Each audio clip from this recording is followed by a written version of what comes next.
November 6, 1983. That's the date. Walk into the Upside Down today, in any season, any episode, and the calendar never moves past it. The pumpkins in Hawkins are still rotting from that October. The gym still has decorations up for a dance nobody in that dimension ever attended. It's not just decayed, it's paused. Frozen mid-breath, like someone hit stop on a tape and never pressed play again. And the question that should be bothering you more than it probably does is this. Why that day specifically? Not 1959, when a boy first started bending spoons with his mind in a house on Cornwallis Road. Not 1979, when Hawkins Lab turned into a slaughterhouse. November 6, 1983. Something happened on that exact date that didn't just open a door. It built an entire mirror world and then locked the mirror at a single moment in time.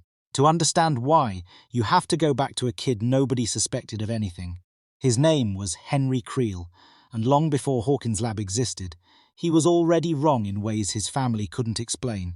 In 1959, in that house that still stands abandoned decades later, Henry was quietly moving objects with his mind, listening in on thoughts that weren't meant for him, and developing an obsession that would define the rest of his existence. Spiders. He collected them. He studied the way they killed. He was fascinated by predators that wait, that build traps, that let their prey walk right into the web. That fascination wasn't a quirk. It was a blueprint. Everything Henry Creel would eventually become. The entity hiding behind the name Vecna, the intelligence pulling the strings of the Mind Flayer, traces back to a lonely, gifted child who decided early that killing was simply what he was built for. Once his family realizes what he's capable of, and what he's already done, Henry doesn't vanish. He's taken into the custody of a man named Dr. Martin Brenner, a government scientist running a program dressed up as ordinary research, but actually built around a much darker mission, finding children with extraordinary psychic gifts and weaponizing them for Cold War espionage. Brenner is calm in a way that should never feel reassuring. He doesn't see a traumatized boy. He sees potential. Under his direction, Henry becomes the first and most powerful of a growing collection of numbered test subjects, raised inside Hawkins Lab, less like a patient and more like a prototype. Brenner didn't create Henry's darkness, but he studied it, sharpened it, and gave it a facility to grow inside undisturbed. 2 decades pass, and Henry, now going by 1, is the most powerful subject Brenner has ever produced. But he's also unraveling. In 1979, he turned on the lab itself, slaughtering the staff and the other numbered children in a single, horrifying night. The only one who can stop him is a small girl barely old enough to understand her own abilities. 11. 11 doesn't kill Henry that night. She does something arguably worse. Using a power she's never fully tested, she tears open a temporary rift in space and shoves him through it, banishing him into a realm that, at that point, isn't the Upside Down at all. It's something rawer. Call it Dimension X, call it the Abyss, a chaotic, primordial nowhere place with no structure, no time, nothing but churning dark matter and the psychic residue of every mind that ever brushed against it. For 4 years, Henry didn't die there. He adapts, exploring a realm that shouldn't sustain a human consciousness at all, and he begins to shape it. The shadow particles drifting through that void respond to intention, and Henry's intention is vengeance. Slowly, he molds the chaos into something with purpose, a towering, many-limbed intelligence that will one day be known as the Mind Flayer. This isn't a separate villain from Henry. It's an extension of him, built to do what his human form no longer can. And he needs exactly one thing to finish the job, a permanent connection back to the world that exiled him. Before we get to how he finds it, you need to understand what he's about to destroy. In Hawkins, in the fall of 1983, there's a completely unremarkable 12-year-old named Will Byers. Gentle, artistic, a little shy, the kind of kid who'd rather draw monsters than fight anyone in real life. Will has 3 best friends who are basically his whole world. Mike Wheeler, the natural leader of the group, Dustin Henderson, the loud, curious one who never stops talking, and Lucas Sinclair, the practical skeptic who keeps everyone grounded. Together, the 4 of them spend nearly every free hour in Mike's basement, rolling dice and battling imaginary demons in Dungeons & Dragons, completely absorbed in a fictional world where the monsters are fake and always beatable. It's a small, ordinary kind of joy, which is exactly why what happens next lands so hard. That connection Henry needs comes on November 6, 1983, and it comes because of 11 again.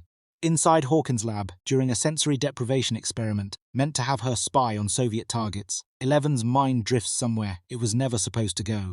She makes contact with something monstrous inside that dark realm, and the barrier between worlds doesn't just crack, it rips open. This is the moment fans call the Mothergate, the first true stable gate between our reality and Henry's twisted domain. And here's the theory that makes the frozen date make sense. The Upside Down isn't a pre-existing parallel Earth. It's a copy stamped onto that chaotic void the instant the gate opened, replicating Hawkins exactly as it existed in that single frame of time. Every building, every leaf, copied and then abandoned, because nothing after that moment ever gets mirrored again.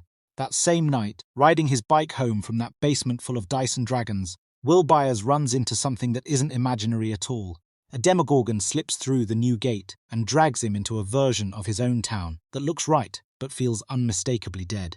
The boy who spent his evening pretending to fight monsters gets taken by a real one, and through him, Henry gets his first real foothold in the human world.